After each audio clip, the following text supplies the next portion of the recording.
so that we may discuss our Lord and Savior Minarchy. No, seriously, I'm just kidding. Hi, my name is Rick Robinson. I am the general manager of KLRNradio.com. We are probably the largest independent podcast network that you've never heard of. We have a little bit of everything, and by that, what I mean to tell you is we have news, pop culture, special events, conspiratainment, true crime, mental health shows, drama productions, and pretty much everything in between. So if you're looking for a new podcast home to grab a little bit of everything that you love all in one place, come check us out. You can find us on X under @KLRNradio. You can find us on our Rumble and our YouTube channels under the same names. You can also find us at KLRNradio.com and pretty much every podcast catcher known to man. So again, feel free to come check us out anytime you like. Not to be a backseat driver, but can you say for sure you got the best monthly payment possible on your auto loan? Could it be that you might have gotten a better deal by shopping the loan at a few places and have a lower car payment? Next time, before you go car shopping, visit Communication Federal Credit Union first. Our auto loan experts will find you a perfect loan and get you the lowest monthly payment we can. Communication Federal, your auto loan experts. Restrictions apply. Federally insured by NCUA.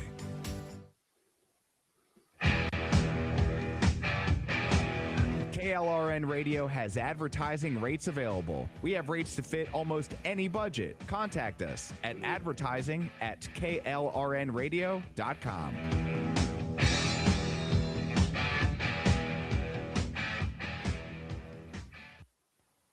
The following program contains coarse language and adult themes. Listener discretion is advised.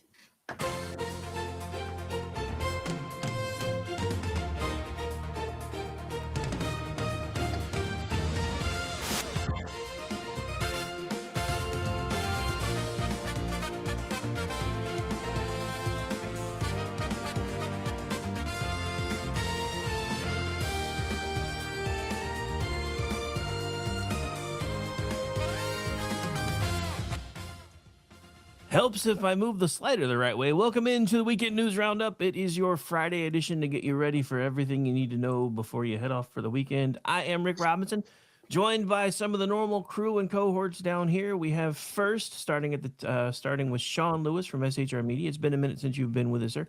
Also contributing to theloftusparty.com as of late. We also have below me, Mr. Brad Slager. And how you doing, Brad? How you doing? How's things? A little bit dizzy today. I've been trying to play catch up with the week's worth of news, and then today just blew up. So I'm kind of giving up entirely being caught up on things. I got to do a second podcast after this one. So. Yeah, we got like a month's worth of news in like 5 hours. I was like, holy crap. Anyway, since I didn't ask you yet, Shaun, how are things? How's you? I know you're brain fried from writing an article. So yeah, no, I'm about the same. You know, here it is, January 64th, and it has just been a fire hose of media, seemingly, over the last couple of weeks. So it's rather incredible. Yeah, too bad they aren't using these fire hoses in Minneapolis. Oh wait, sorry, my bad. It's not appropriate to be said, apparently. And last but not least, from Town Hall and formerly with Twitchy, which is where I know her from, Miss Amy Curtis. Ma'am, how are you? How's things? They are great from the frozen tundra of Wisconsin. Like I said, yeah, it's what you were talking about backstage. It feels like January 84th. It has been today, especially, has been just crazy busy news wise. I'm glad it's the weekend, and then of course this weekend is going to be insane too. So no rest for the weary.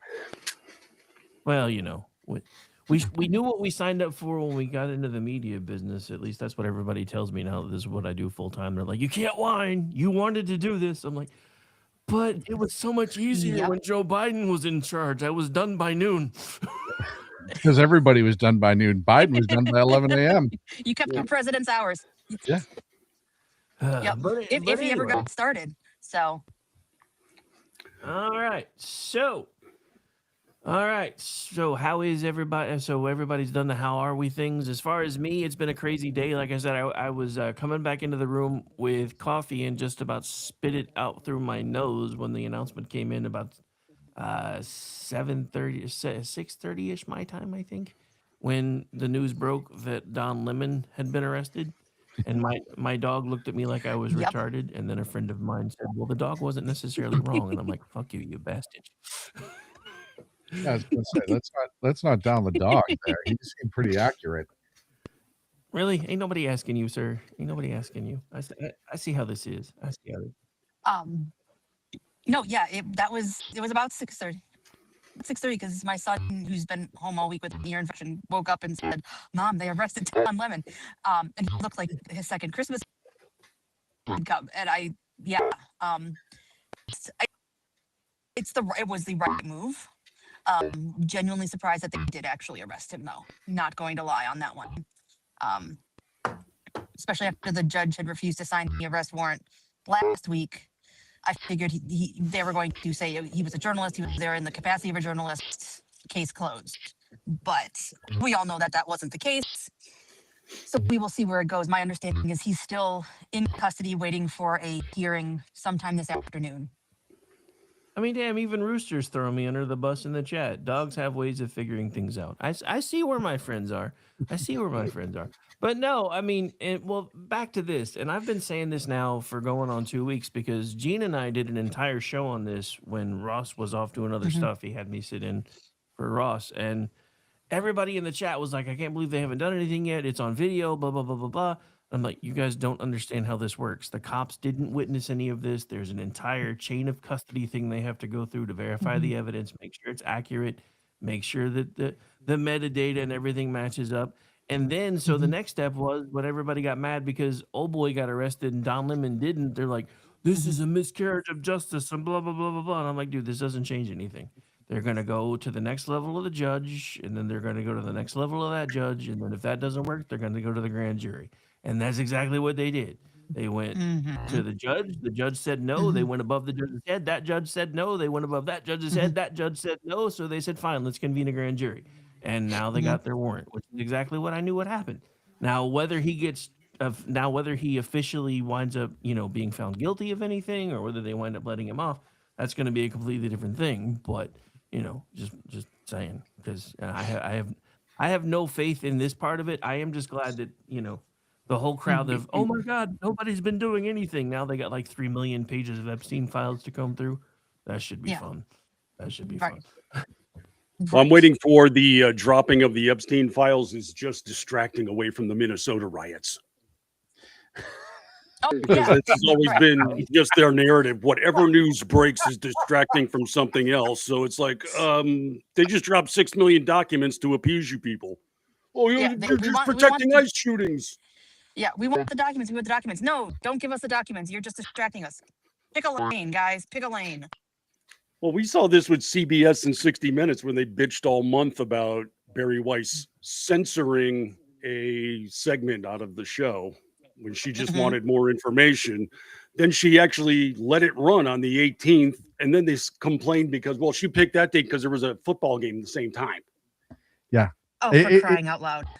I mean, she did exactly what you were screeching about, and now here you are screeching about it. This is all they have anymore is reframing every news story. And it's never, no matter what you do, it is never good enough for them. There's a lesson to be learned here. Will they learn it? Probably not. But there is a lesson to be learned. This is all, everything you need to know about that whole 60 Minutes slap is this. All they've done from the first time it broke to today is bitch about what Barry Weiss did with the segment. Nobody's talking about the actual segment and the contents of it. Like, nobody's praised the reporting. Oh, this is such a trenchant story that's changing. It's just what Barry Weiss did to it. It's like, okay, but is it a good story? I mean, if it was this important, you would think they would have had better ratings, but apparently not. Well, she killed it, and she. Like, segment. What about it? Nobody wants to talk about it. Well, and like you brought up, they released 3.5 million documents of the Epstein file today, right? And the same day that they arrested Don Lemon. I mean, I don't know which one they're trying to hide and which one they're not trying to hide. But clearly, it's just two things can happen at the same time. It tells you how multitasking is not an option for certain people. Like, Yeah, media happens 24/7. Things happen 24/7. Arrests happen, court documents happen, homicides happen, church invasions happen. All of these things happen. And believe it or not, there's more than 5 people doing things at the DOJ. And they can do more than one thing at one time. It's incredible to me. That's what I love is when they're saying right now, why are they spending their time going after Don Lemon when they've got this shooting to investigate? It's like, well, there's more than 6 people at the FBI. Yeah, and it's not even the same agency or it's not even the same unit that does it. It's an entirely different unit. We have like tens of thousands of cops in the federal government to look into things. I think we could portion out the energy here. Like you said, there's no right answer, though. I mean, there's just no right answer. And what's incredible to me, and I'm already seeing it today, is with the Don Lemon thing, they go right for the emotional reaction. They don't want to talk about the logic behind it. They don't want to talk about, I made a reference of what if this was 1950s and Don Lemon was a white guy that worked for NBC and they invaded a black church because one of the pastors allegedly was involved in a prosecution of a KKK member and they brought KKK members with them. Would the Democrats still be defending this sort of action? And the answer is in that time, yes, the Democrats would have absolutely defended it because many were part of it. The more things change, the more they stay the same. They're the same, right? And they're doing the same thing now. And I even said if Don Lemon waited outside and interviewed after the fact and did not go in with the church, I would have a lot more of the whole as a press. I mean, we're all members of the media and the press, right? I can understand that more. But he actively involved himself, and he was there as the setup for it, the tactical advice that he or whatever they called it, tactical planning, I think he called it in the video. He rode with them. He kissed the organizer on the cheek, which is what all media, that's what all journalists do when they get their sources. They give them a kiss as soon as they show up and thank them for calling them. He brought him coffee, and he followed them into the church. And then halfway through the protest, jammed his microphone into the pastor's face and asked him why, what he thought of all this. And the pastor was unbelievably nice. I wouldn't have been. I'd have been like, well, I think you're an asshole. Like, who does this? Right. And now they're mad. they're mad because he's being charged with, and I haven't read that they just released apparently the charging documents, but I think he's being released with 2 charges. There could have been like 7 or 8 that he could have absolutely been charged with, and they only hit him with 2. If you go through all the different 18 USCs, especially when it comes to church and people engaging in their civil rights and freedoms, there's a bunch of stuff he could have been nailed for.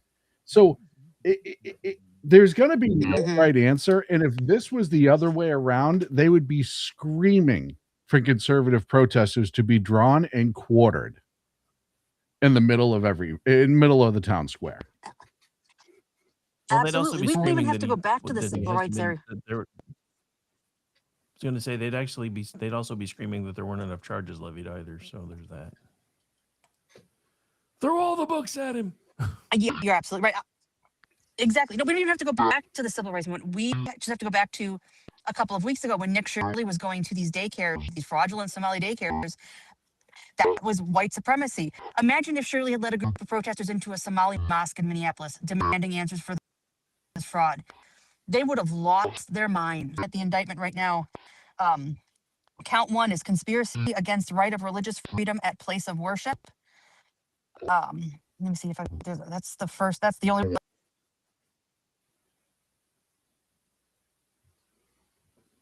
We lose her. We lost Amy for a second there. I know she's traveling right now, so She's did he snow just say the guy- adrift. So No adrift. It's hard when you're in the Great White North. Well, I can. Can you hear me? Yeah, I got stuff I'm going to do with yeah, this. I'll probably be talking about it over at town hall, going at length. But for instance, today, Amnesty International has come out. Arrest of a journalist performing her duties. Amnesty International had nothing to say a couple of years ago when Joe Biden arrested Steve Baker of The Blaze. And he did exactly Well, the same thing. they don't Went consider them into a public place and recorded people that were protesting inside of said place. He arrested the guy for And that was misdemeanors, by the way. That was a government building. That wasn't even a church. That was a government building, which, as we all know, when you're protesting, you're completely allowed to protest the government as much as you want, right? So that was a totally different set of circumstances. There's specific language saying that churches are protected from such stuff because it's private property. Right. And this is how targeted Exactly Joe right. Biden was With- about with- all of this, because the evidence they have on Baker is he's inside the rotunda recording. I mean, you see him on other people's cameras standing against the wall, basically. They arrested him for that. Mhm. At the same time, however, at the New Mhm. Yorker, Luke Mogelson he basically embedded in the crowd that day. He was videotaping shoulder to shoulder with protesters as they climbed through the window, initially breaching the Capitol. No charge for him, however. Well, because he writes over at the New Yorker, which was sympathetic to the Biden administration, where Steve Baker was rather critical in his reporting. I see a difference here. One guy's recording placidly, the other one's actively breaking in and followed people all the way to the Senate chambers. No charges for Mogelson, however. Well, and also they framed Steve Baker as like an independent journalist, and they never ever talked about the fact that he was a part of the Blaze Network, which is just, it's how they framed it and how they needed to frame it in order to make it work. And look, I mean, talk about January 6th all the time. January 6th was not a great day. Like, how it turned out was not the best thing that's ever happened on the planet. But if they're going to sit there and prosecute people, then let's keep the standard the same. Well, it's just a look at their actions and the explanation. Well, he's a reporter. That's all he was doing. Well, that's all Steve Baker was doing. Yeah. And look what you did. So sorry, your rules. But also, if you read the actual language of the FACE Act, it pretty much describes exactly what they did. I mean, it was their behavior that day specifically. And they want to ignore all of that. So it's like, he's a journalist. What? He's allowed to break the law then? He's a journalist? I don't think it works that way. Well, and I've already seen the whole, that's not what the FACE Act was for, is to protect abortion clinics. And I'm like, then why do they add specific language for places of worship? Right? Which is very much in there. I can tell you why, because they were kind of leaning towards white supremacists going at black churches. But the actual language, this is what it is. Part 2 of the FACE Act is intentionally injuring, intimidating, or interfering with any person by force, threat of force, or physical obstruction, exercising or seeking to exercise a First Amendment right of religious freedom at a place of worship. Yep. Perfectly describes what they did that day. Yep. I mean, it's not a 3-part prong to that law. It is an or for a reason. Any one of those 3 elements need to be met. Well, hang on. I need to answer somebody. Bubba, I needed a toothpick and I was desperate. What can I say? So the aspect of that too that gets ignored is, and I have seen that argument of, well, that's not what that was meant for. It's meant to protect abortion clinics. Well, first of all, Clinton signed it in 94. So you had a Democrat that signed it into place, right? But I could also argue that the separation of church and state that everybody loves to talk about was only about bus fare. So as long as we're not talking about bus fare, then the two shouldn't relate, right? I mean, at the end of the day, that's the reality behind it. It's just the double standard is real. Mm-hmm. Because remember, just a couple of years ago, Oh, it absolutely is real. just a couple of years ago, they were all, everybody with a gray check mark and a D behind their name was nobody's above the law. Now today they're like, but Don Lemon should be above the law. I don't Journalists understand. are above the law. Journalists we like are above the law. Let me rephrase that. Yeah. Can you hear me okay now? Okay, awesome. Yeah, we got you. Awesome. No, I'm glad you. Yeah, you're better. I'm glad you brought up the Faces Act. Awesome. Because I read all the kind of dove deeper. They blocked parents from going downstairs to the daycare and getting their children. They were screaming in the faces of children while these children cried. Had that been me and my church and they got between me and my kids, things would have gotten very ugly very quickly. Because that's my red line in this. Like, my red line is, you do not mess with my kids. You do not threaten my kids. Woe to anybody who does. So this was not some peaceful, we'll sit there and ask questions. This was a mob meant to scare and intimidate, and it falls perfectly under that FACE Act. It really does. Well, if you followed Don Lemon on that Sunday, it was hilarious, because when it first started coming out and he was putting out the videos, I'm watching it, and then I'm watching him change his tack, because he was all involved in it, and afterwards even he was cheerleading. This is what protesting's all about. We're supposed to make people uncomfortable, and he was all giddy and traumatic is the word he used. Yeah, beaming about what they accomplished. And then people online started saying, that's a FACE Act violation, Don. And all of a sudden it was, hey, I was a reporter. I just saw stuff happen. It wasn't me. And completely did a 360. And then the next day, we went into the church because they're a bunch of white supremacists. Yep. There's some journalism for you, huh? Had to change it up. And there's also been cases of journalists, that have absolutely been prosecuted, like you said before, and the Supreme Court's been pretty clear that it's not a get out of jail free card. You don't get you don't get to do what you want to do because you say you're a journalist or a pundit. And in Minnesota alone, which I think is absolutely hysterical, there was a journalist and I'm looking it up because I actually put it in my article today. I can't remember her name. In Minnesota, there was a pipeline protest where she was inside the trespassing line. They were inside the property they weren't supposed to be on, doing the protest. She was arrested for trespassing and sentenced in Minnesota for just showing up, crossing the line into private property and videotaping. I'm like, that's not even nearly as bad as what Don Lemon did. And this happened in Minnesota, where the Don Lemon case transpired as well. Right. I hadn't even heard about that case, but there you go. There's precedent right there.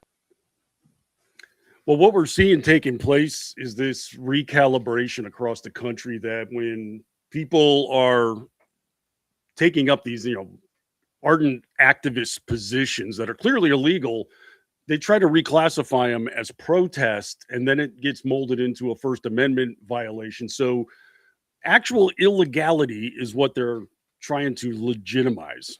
So if you're out in the middle of a roadway and blocking an interstate, that's just a protest. That's all it is. We're not violating. And then firebombing Tesla dealerships, that was a First Amendment right. And now attacking agents and doing other things have all been, it's just protests. They're arresting protesters. Like, no, they're arresting people engaged in criminal activity. You're not standing on a sidewalk with a sign. You're actually violating the law. There's a difference. And there's a limitation to protesting too. People, look, I put it in my article today on SHR Media. Both CARE and the ACLU on their website for protesting says very specifically there is a limitation to protesting, and there's a whole bunch of different rules you have to consider. So to say that protest is just I get to do what I want when I want, which the founders absolutely wrote about that, and there's limitations, but protesting itself and the right to peaceful assembly was to protest the government. It had nothing to do with trying to free people who were in the country illegally and fight against the congressionally approved agency to enforce the congressionally approved laws. Like, there's a gigantic difference between the two. You said peaceful assembly. That's just uncomfortable and inconvenient. How dare I? Mm-hmm. Yes. What? How dare How you actually dare you? quote the whole, part of the founders and all the other stuff. Yeah, no, Mhm. and it's funny because everyone who pushes back against that, they want to have the emotional argument, but they don't want to have the legal and logical argument, Hey, which Jason? is Because they'll entirely lose. different. Yes, Hey, because they'll Jason. lose the legal and logical argument. Hey, Exactly. Jason, can you cite for me specifically where and how you're saying ICE has no authority to march down the street throwing flashbangs and tear gas? No, they can't. I'm just But asking. they've also been told that ICE is not, and this is from politicians, that ICE is not an actual law enforcement agency. They've also been told that ICE can't do this and all of that is bullshit. And this is the problem with the politicians and the media on a lot of level is they lie and emotionally corrupt these people. They lie about what can be done and not be done. And then when things go tits up, as they absolutely will, then they act like they can't even understand why this is going on. Right. Then they pretend, oh, look at how they're overreaching their authority. Look at the damage they're causing and the chaos they're causing. ICE is having problems in exactly one city right now. That's Minneapolis.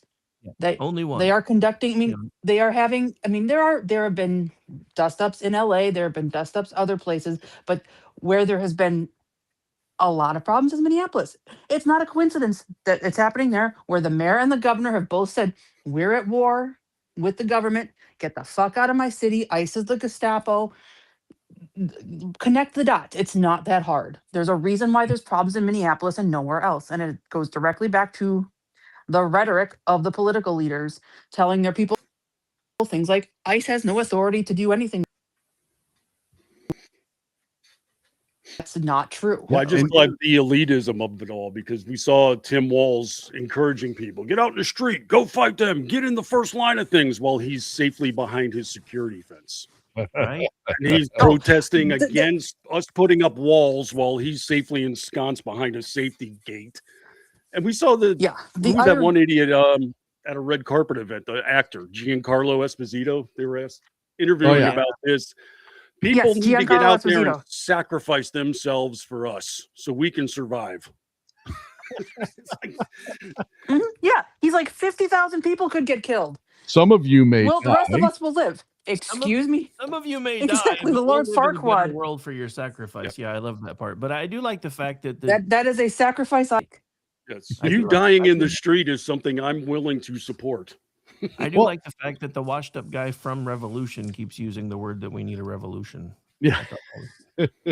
Well, and it's amazing because they have yet to realize that these politicians don't give a shit about illegals.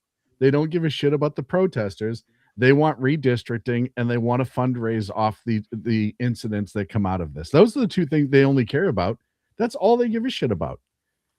Yeah, they care about these two shooting deaths, but they don't give a damn about the dozens of people who've died at the hands of illegal immigrants.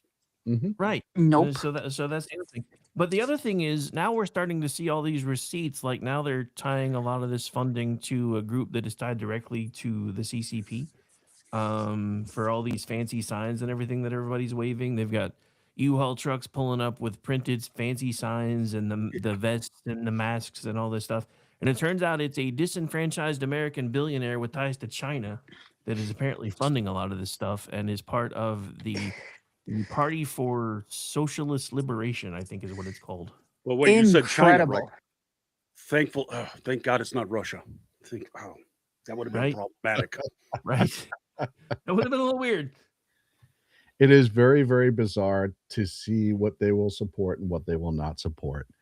And again, they don't care as long as somebody, I said before, for the group that loves to throw out the N-word all the time against conservatives and relate us to Hitler and Nazis and all this other stuff, they have absolutely no issue whatsoever with using brown shirt tactics to get their ways. Oh, yeah. Well, if you notice this week, too, everybody suddenly is big on the term bootlicker. Like, oh, yeah. Like just from Monday on, it's all of a sudden the catchphrase. Yeah, that's their new catchphrase. I'm sure it got sent out by Maggie Hagerman. You know, nothing untoward. That's totally organic. Everybody absolutely did. Yeah, no, everyone just found it at the same time. And look, it's really funny that when you support the Constitution, you read the founders' writings, and you understand case law and everything else, and you support the rule of law, you're suddenly a bootlicker.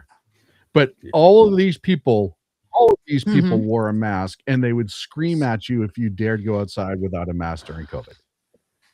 It's just incredible. Let's not forget the same people that are screaming about Gestapo tactics didn't seem to have a problem with Governor Walz marching police down the streets and forcing people back inside with pepper balls. Yep. You know, during all this crap. So, you know, I'm just saying. And then you've got Governor Newsom, who was arresting people for being out on a beach during COVID, on a beach, Right. open air. The same people Right. that filled skateboard pools with sand and locked off basketball nets. My favorite is when they had the Coast Guard out arresting a guy on a wakeboard about 300 yards offshore by himself, and he was causing a threat to he could have spread it to stingrays or something, I guess. I don't know. But yeah, none of that matters now. None of that matters now. Yeah, the poor dolphins. We didn't think about the dolphins. Yeah, Won't somebody think about the dolphins? It's a seaborne virus, and he didn't take that into consideration. Legion. Right. The hypocrisy, astounding. Well, and it comes down to, and I've said this before, we're on the side of the Constitution of the founders, especially when it comes to the immigration aspect. It's very, very clear on that, and they're siding with the insurgency from the illegals, and they would rather have this country completely undone and essentially devour all of everything that this country's built to change it into something that they want. And when you look at that, one of us is trying to maintain the country and one side's trying to destroy it. Of course. Yeah, I like when Jesse Ventura came out yesterday and said Minnesota should just be co-opted into Canada. And I was like, yeah, good idea. Yeah, we'll trade that for Alberta. I was going to say, can we have Alberta and they take Minnesota? I'm cool with that. I'll take Alberta straight up. Alberta beef, baby.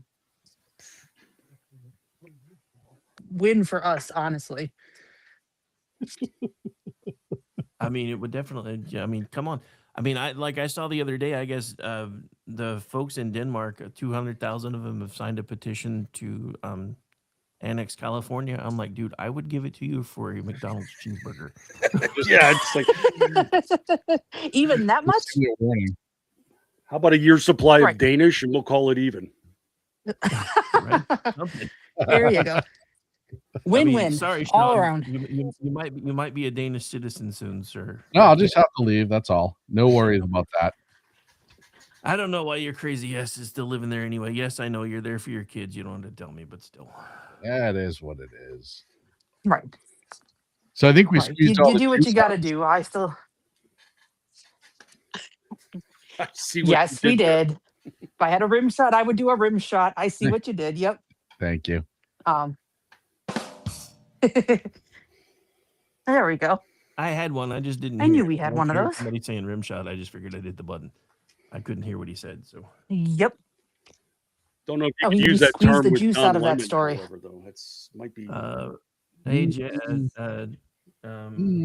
Jason, California is the fourth largest paper tiger because they're not really an economy anymore, bro. Sorry to say.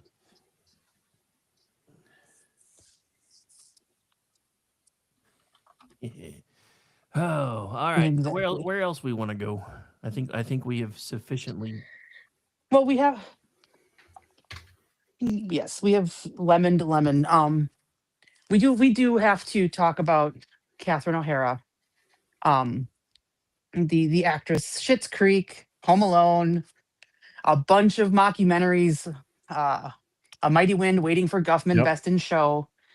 She died, and there have been very few celebrity deaths that have gotten to me. That one got to me.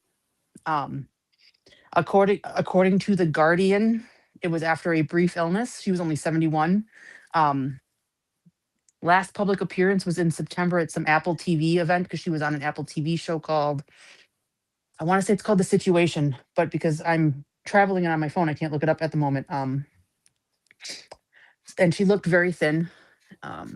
Guessing something was going on health-wise that we but she was just incredible. One of the funniest women to ever exist. And I will miss her. I think she still had a lot to give, a lot of jokes to tell, and it's a loss because the legends are all leaving us, sadly. Yeah, I think they're trying to send us a signal. It's time to get out. I don't know if it's but No, it is sad. She was great on what was it, SCTV, right back in the day. Yep. Talented One of the comedic, just seemingly a great person as well. And I don't get wrapped up in too many Hollywood figures that pass. I just don't ever have an attachment like that. I never have to actors and actresses, but she definitely seemed like a pretty good person, but she was absolutely hysterical as an actress. So it's sad, and hopefully, I just hope she didn't suffer. I mean, like you said, she right. pointed out that she was very, very thin recently in her last real appearance, um, and we heard nothing. So I just hope whatever she battled, she didn't suffer. That's same. That's where I come down, and that it was quick and painless, and like I said, she will be missed by tons of fans, including me. Um, Well, that whole I will pull out Second a mighty City win. troop, they were Mhm. just fantastic because that was like the Toronto adjunct to Second City out of Chicago. And they just hit upon something where they just had this group of Yes. comedians that said, we're going to put out a show and syndicate it. And I remember coming across it on local television like Saturday nights in the 70s. And was like, what is this? And we just started watching it. It was damn good television. Almost every single person from that troupe has gone on to lengthy Hollywood careers because they were all, I mean, John Candy and everybody else. Yep. They were Eugene Levy. decades they who were she was doing with. this. Yep. Yeah. I mean, you got Rick Moranis, Dave Thomas, and just to a person, they had. You rarely see that from an ensemble where almost every single person has a career out of it because they're that good, and they were. And she lived up to it. Yes, she did. Yeah, I absolutely loved her in Schitt's Creek. I actually found Absolutely did.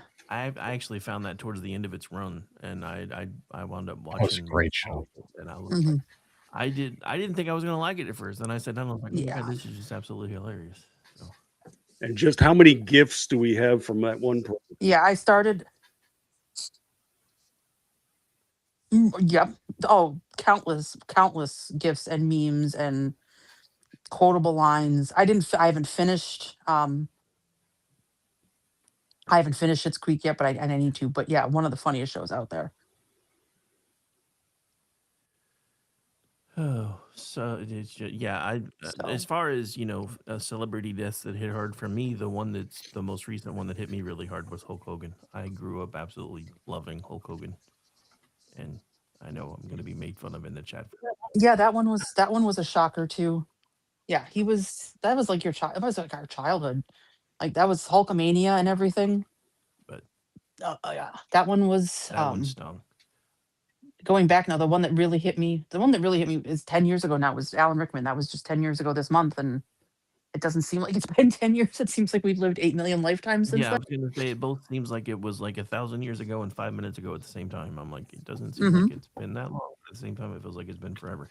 But yeah, he was another one, which Rickman's kind of a hero of mine because he found what everybody started considering his calling much later in life, and that was kind of cool. But I don't know. Yeah, For me, Die it Hard was was Jimmy his first Buffett. major feature film. Oh, Jimmy Buffett was a legend too. Being in Florida, it was just kind of imbued in our bloodstream for the most part. So when he passed away, I was like, holy damn, I felt that one. Breaking news: Yeah. Brad Slager's a parrot head. Guilty. Not that I'm throwing shade or nothing, because yeah, he had some good music. But shut up, or I'll throw a tiki mug at your head. One of the things I absolutely loved about him, especially as he got older, was his ability to make fun of himself. Like he did a whole thing on Blue Bloods for like an entire episode, playing himself and the guy that was impersonating himself. Yes. Okay. Well, yeah, that was such a great show too. That's But his best cameo though will always be in the Jurassic World movie, where he's running away from the pterodactyls or whatever the winged ones were, and as he's doing it, he grabs the margaritas and takes a sip of the margarita. Like that is boss level stuff. The man has his priorities in order. I didn't even know that was in there. We were in the theater watching it, and I saw the scene, and I did the Leo DiCaprio move. Yes. I knew that was him instantly, and I was like, that was Buffett. That was that. And they were like, come on, shut up, stop it. I didn't even see. What are you talking about? He's like, 2 margaritas. He 2-fisted away from the. Yeah, it was that obvious. That was awesome. See, I didn't catch it until much later when it started that people started sharing that clip online. But then I was like, "Yep, what a legend." In fairness, I only saw that movie once because after the first one, the Jurassic Park movies were not that good. So Yeah, we had to go home, and then when it was out on tape, I said, all right, now watch the crane shot when it comes down Main Street. And sure enough, you see a Margaritaville restaurant over on the right. And I was like, there you go. See? Right. That was pretty fun. Buffett was. So what do you guys think about Klobuchar running? Oh, please. I'm not tells me- surprised. I'm not surprised. I She's. Why? Tell me why you're surprised, because I'm not. Because she was about to be probably there's good chance that Chuck's gone soon, and she was probably in line to lead the Senate. And I know she has aspirations for a higher office, but it's really kind of shocking to see her potentially give up that much power in the Senate to go as governor. If anything, it says to me that they were so jacked for a candidate and afraid to lose that she just had to kind of belly up to the bar and handle it and give them a shot, because reality is they may not want a potential Republican or an independent to get into that seat and be able to have kind of the keys to the castle as to what may have been going on. So I think they definitely don't want to happen. Yeah, I definitely say keys to the castle so much as keys to the crypt. They don't want all the secrets to be exposed, is what it is, though. Mm-hmm. Exactly. So she's probably going to be doing this as a act of protection racket, if anything. Well, yeah, oh, go ahead. No, you go, Amy. Go ahead. Well, and it doesn't affect the seat in the Senate. Because I saw some people say, why would they want to give up a seat in the Senate? My understanding is, if she wins the governorship, she can just appoint somebody to fill out her seat, or she can resign from the Senate now, and Tim Walz could appoint somebody to, and correct me if I'm wrong, but that's the way I understand it. Tim Walz could appoint somebody to fill her seat right now. So yep. They're not really giving up anything. And if they pick the right person, they could still hold on to that power. It may not be Klobuchar doing it in person, but she could certainly be pulling the strings from St. Paul.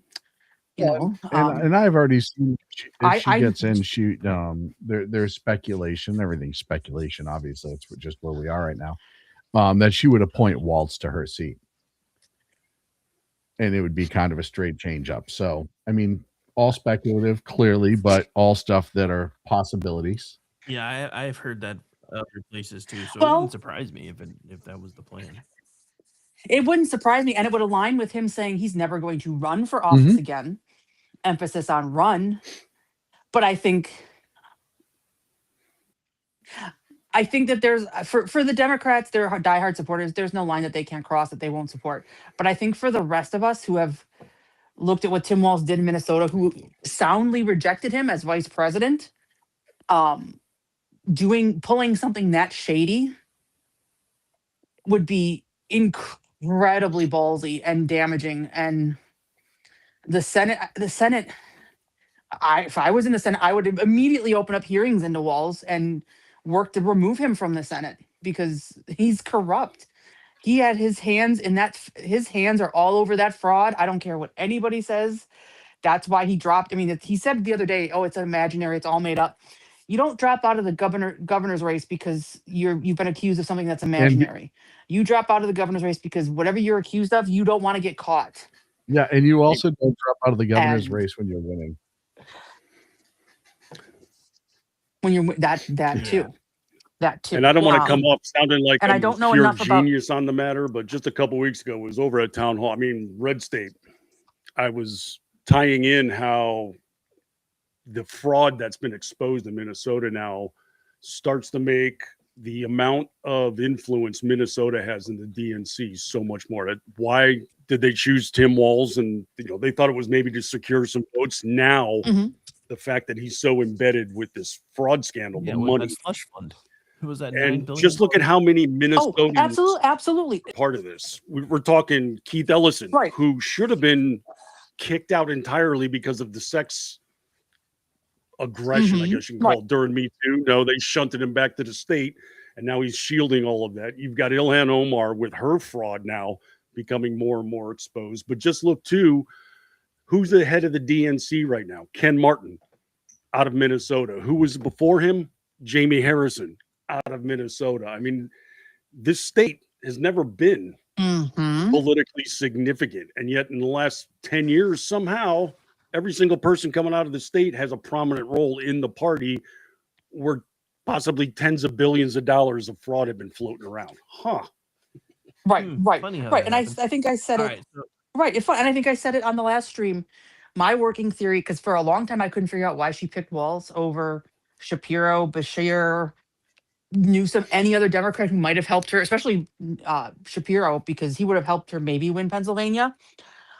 And I think it's now because her team knew about the fraud and wanted it on that money. I can't prove it. It's purely speculative, but that's my working theory as to why they picked Walz. So And then I Kamala found- manages to ring up a $1.5 billion election bill. So I found this, and it ties back to, it's another angle of the Lemon arrest. This was one of the instigators, and she had a very interesting thing to say about her time being under arrest. We had belly chains around our waist, and we had handcuffs with bars in the middle. As someone who majored in African American studies, I can tell you that is the closest I ever felt to slavery in my life. She said, what now? Yeah, it's amazing. Incredible. I wrote about that. No, go ahead, Amy. No, I wrote about that today for Town Hall, and the White House had sent out that doctored image of her crying, but I found the actual photo of her hands are behind her back. There is no chain. I can't say whether or not there's a handcuffs with bars on them. I have never seen law enforcement arrest somebody like that with handcuffs with bars between them. That's usually when you're being transported to court, you're in court, those kind of things is when I've seen it, and I could be completely wrong. I, first of all, call complete BS on that whole thing because I've seen the pictures of her arrest. Second, she makes a very interesting admission. I think everybody hopefully caught that. Getting arrested for committing a crime is the closest to slavery she's ever been in this country. Okay, there goes every single argument for systemic racism, reparations, all of that. She just nuked all of that from orbit. If that's the closest she's come to being to slavery for something she did that broke the law, that discussion is now over and done. Case closed. What I like about that turn of phrase, though, when she's the way she says it, though, this is the closest I've come. And it's like, well, keep trying, you'll get there. I mean, do you want to achieve this? I mean, it sounds like they're desperate for that. And the other thing that it exposes, what's your end game here? Treated like everybody else who's ever been arrested, no matter what color their paint job is. They all get handcuffed. If you get transported in a county vehicle, odds are you probably have belly chains on and ankle chains. Maybe the officer that arrested her did use hinge cuffs versus chain cuffs. Guess what? That's normal too. Plenty of officers use hinge cuffs versus chain cuffs. So none of that is at all. She was just trying to do what they always do, is play on the emotions and make herself the victims in a situation that you put yourself into and created, and then you get mad at it's FAFO coming out over and over again. Like the find out portion of it is absolutely crazy. And it really shows like how yes, it is. Some people they are just above the law no matter what. It's bizarro. Right. It makes zero sense. The other thing, I want to go back to Minnesota for a second. I asked on my show, I had somebody on from Minnesota a couple weeks ago, and I said, why Minnesota for all of this?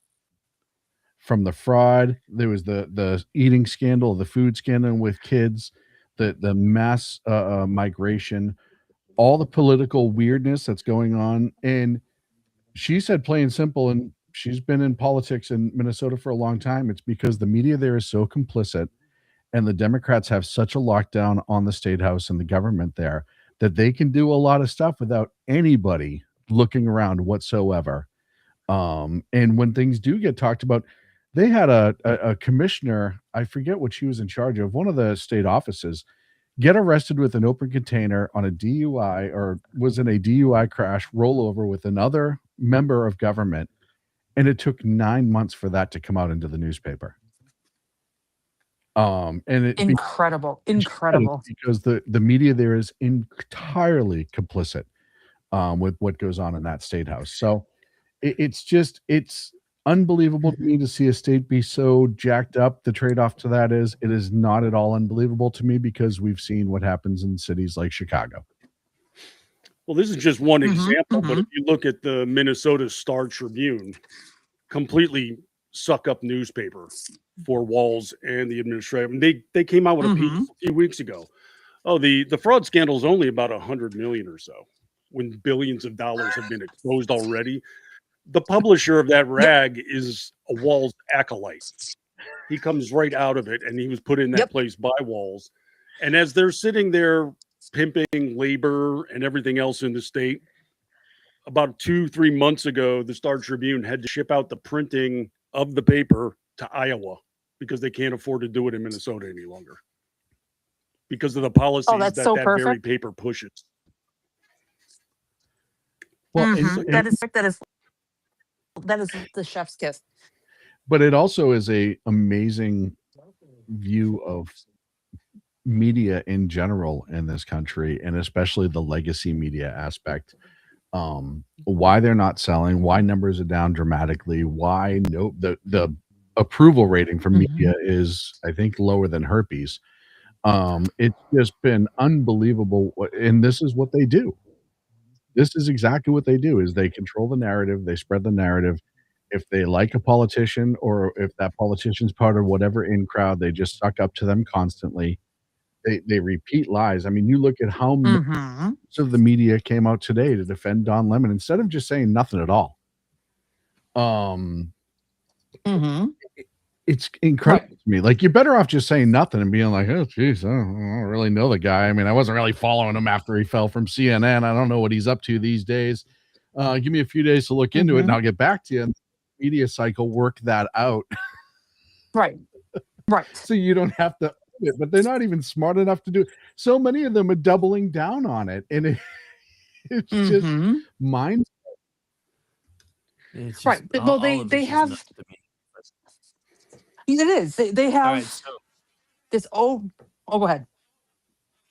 No, sorry. There seems to be some latency going on. I want to hit on one other quick thing because I just saw this. So it looks like effective immediately, China has officially been completely kicked out of the Panama Canal. So, really?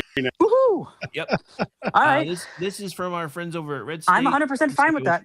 Looks like it was put out by Streff. Apparently, they may be being removed from some other deals involving Australia as well, but I'm still scanning through the article because it says they've been kicked off 2 continents.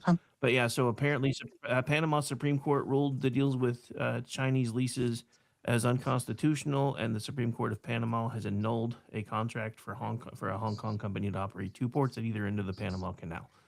And that all came out earlier today. So this was put out effectively at looks like 20 minutes ago my time. Okay. Tough shit there, That China. is really good. I'm sorry, that's really good news. Yep. This ties in a lot with what's going on with Venezuela, though, too, because I know press love to say it's all about us taking over their oil. It's like, well, no, actually, we're reclaiming the processing that they stole from us that was taking place. But the whole purpose of it is because they were shipping crude to all the violent nations that are against our interest, including China, who've been embedding themselves in this country. So it's just another step in that direction. Well, and the door was open for China to put it is around there, and that's what we wanted to avoid as well. Well, so and this is specifically tying back to so many different things, because now, I mean, now for people that are paying attention, you may be really starting to understand why China is fighting so hard to keep people pissed off in Minneapolis, because if they can start turning half the country against the other half, then we start fighting each other and they can sweep in and make all the changes back to all the crap that we're slowly taking away from them. Because remember, China was heavy in Venezuela too. Now they've been kicked out of Panama. Now apparently they may or may not be being forced to get rid of some deals they had going with Australia. So I mean, and China's already hurting. So that would explain part of the reason why they're trying so hard to foment a bunch of stuff. And we got half the country now calling us Nazis, not realizing that it's the communists paying all these people to call us Nazis. So you probably should pay attention to where you're getting that from. It is nice to see the world starting to slowly wake up Exactly. to the fact that China is not our friends or anybody's friends. The CCC has not been anyone's friend for a long time. Everything they do is in their own interest. And when they can't sell something, they steal the rights from, or they steal the intellectual property from others, recreate it and sell it cheaper, undercutting them completely. China is still absolutely a communist nation.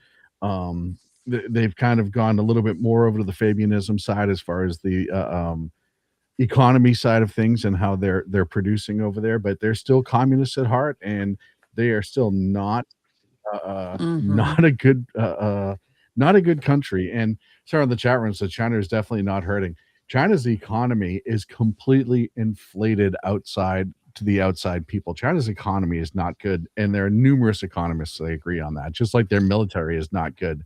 And there are numerous military experts that agree on that. They're a giant paper tiger. And because there's no outside oversight, because it's a communist nation, that there aren't regular reports coming out with how actual bad the Chinese communism economy is.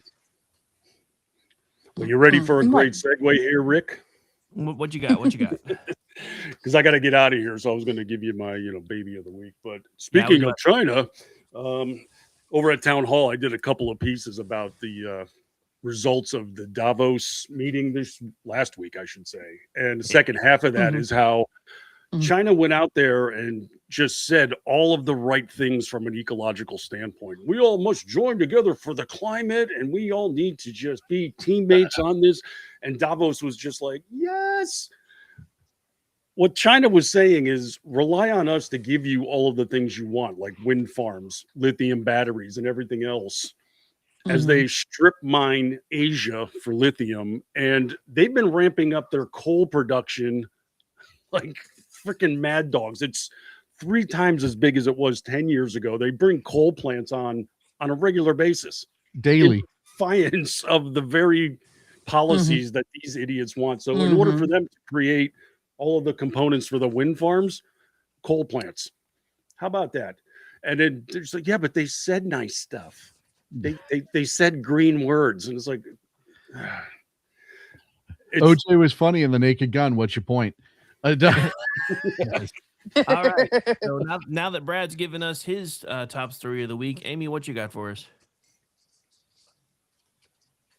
Oh boy, my top story of the week. I'm gonna have to go with. Oh boy, wasn't expecting me to second on this one. Let me come back to me on that one. Let me think about that one for a second. All right, Hop Shaun, somebody else because I've got a couple that I need to narrow down. My baby story of the week, the one that I wrote, is the op-ed today in SHR Media about the Constitution stops at the church door and why the First Amendment doesn't shield Don Lemon. If you go into it and you read it, I break down all that. There's a whole bunch of case law for it. I break down the founders a little bit. I link to all the sources so people can actually I know they don't read. I keep having to have that argument with myself that when I'm like, no, here's a source. Here's an actual source document you can read. Here's some case law you can read. Nobody clicks on it. It's too long, didn't read. I don't want to hear that.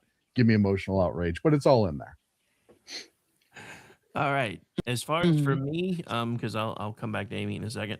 Again, haven't been able to carve out much writing time, but that's part of the reason why I'm changing my schedule around. So for me, my top story is the fact that Gene and I called this whole Don Lemon and the protest mob thing winding up everybody facing charges over a week ago, and everybody told us we were crazy. So that's my win for the week. They were right about the crazy, but they were wrong about you getting this one accurately correct.